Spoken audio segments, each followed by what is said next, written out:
Hi everybody! Today I'll introduce a book called Crenshaw.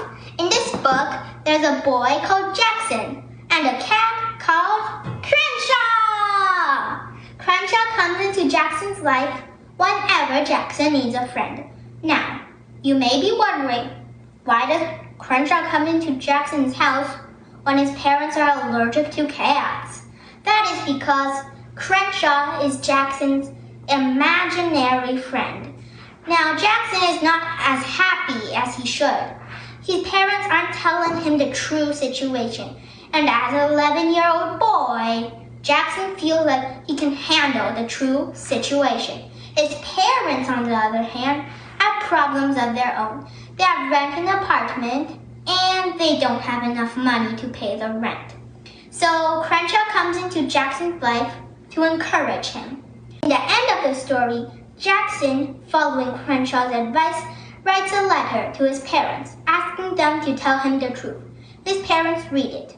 They say that they will be as honest with Jackson as they can.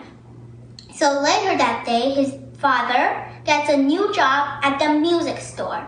Life is getting better for Jackson. It might not be perfect yet, but at least his parents are being honest with him. I wrote a journal about my imaginary friend. I'll read it to you. My imaginary friend.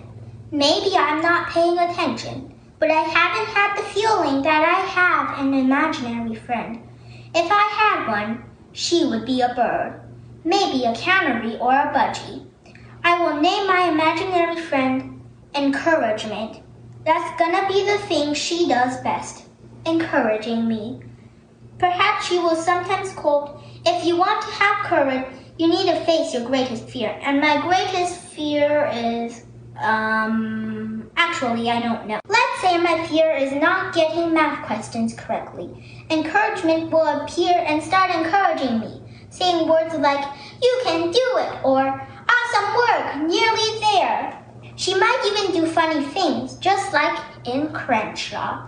In the book, a boy called Jackson has an imaginary friend called Crenshaw. Crenshaw is a giant cat. The book tells us about Jackson's troubles and the silly thing Crenshaw does to help him. He once went skateboarding with a t-shirt that said, "Cats rule, dogs drool." Maybe Crenshaw has meant encouragement. Lots of people have imaginary friends.